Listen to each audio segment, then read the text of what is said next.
So I think it's time to give the FN2 rear end a bit of TLC.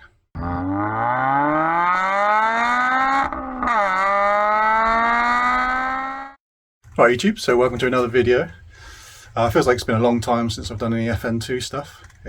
July was literally a car show every weekend, so it feels a bit weird to not be doing a car show this weekend.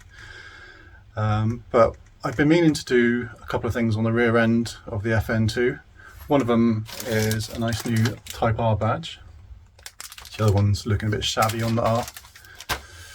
And I've noticed, I don't know whether it's because of the insane heat we've been having, but the rear cluster in the middle has got these weird marks on the inside. I don't know, almost like weird little cracks. I'll show you anyway so you can see for yourself.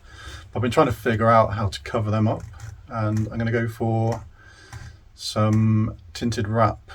Now hopefully the wrap's going to go a bit better than last time when I did the wing mirrors and failed miserably. So fingers crossed. So yeah, let's get cracking.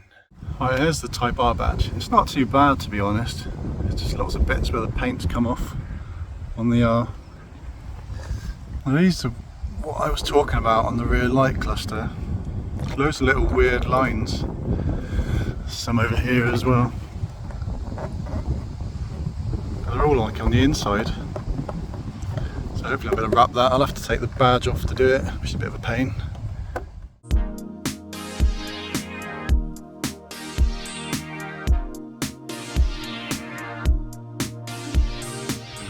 Bloody camera stopped recording, so that came off just with a little trim tool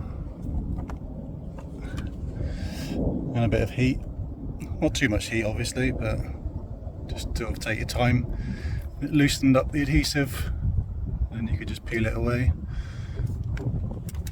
Unfortunately there's a bit of lacquer peel there as well, where the paint's been pulled away from the car as well. I'll have to cover that back up. No one will ever know. So this is what I'm going to be using to remove all the sticky stuff that's left behind. It's quite suitably named and it's worked pretty well. I've used it on loads of other stuff before. There we are, sticky stuff remover. You just put it on for a certain amount of time and then scrape off the gunky stuff.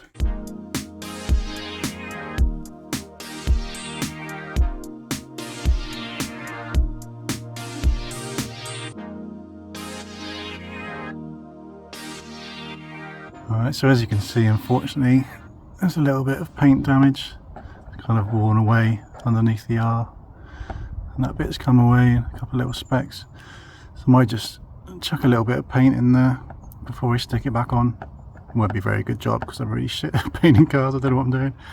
But surely it's got to be better than just leaving a bit of bare plastic. God, it's warm out there. Right, it's time to give it a bit of a clean with some soapy water. Don't judge the little bit of paint I put on. Like I said before, I can't paint cars to save my life. I just dabbed a bit of paint on just to cover the plastic up. I didn't actually realise it was plastic, that bit of the boot. I assumed it was metal, but yeah, it's plastic. Yeah, so I'll give it a little clean and then stick the new badge on.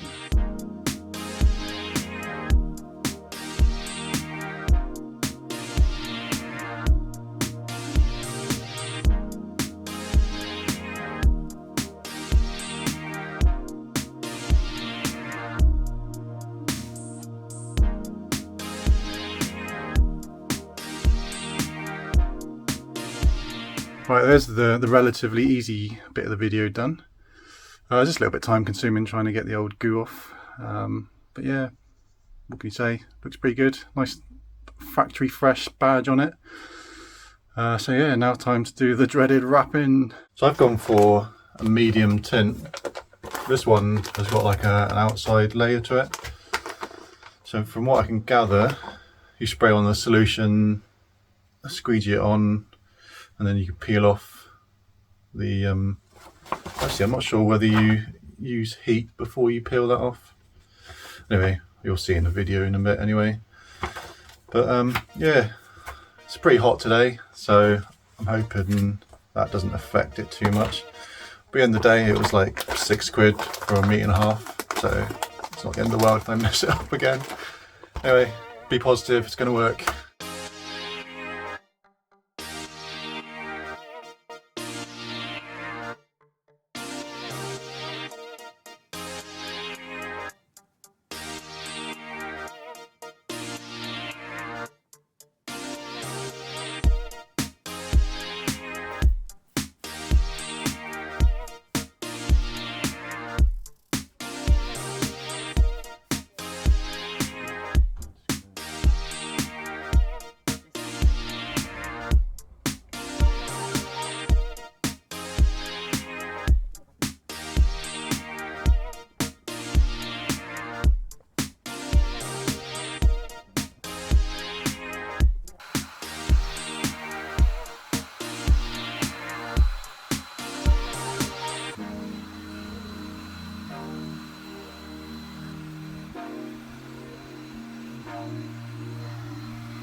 So there's that middle cluster done. I'm pretty pleased with it, to be honest. It's been by no means a professional job, but it's pretty good. Yeah, quite pleased with that. Now, does it cover those marks that I was talking about? No, it doesn't. It hides them a bit. They're not as obvious now, but it doesn't completely hide them. Probably have to go for a darker tint, and then I don't know whether you have to start worrying about MOTs unless you cut out the bits where the brake lights are. But no, pretty pleased with that. I shall be doing the red lights either side and then the lights on the corner as well at some point. Those corner ones are going to be a pain in the ass, I can tell. Just all the angles, and so yeah, not looking forward to those ones. I'll give it a go. So thanks as always for watching. Please like and subscribe. I'm actually pretty close to the amount of hours per year to be monetized.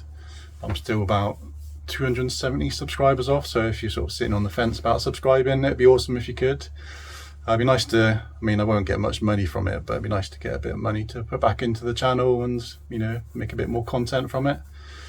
So yeah, thanks for watching. Chuck a comment down below, hit the old notifications bell, then you can be notified when I drop a new video, and I shall see you on the next one. Cheers guys.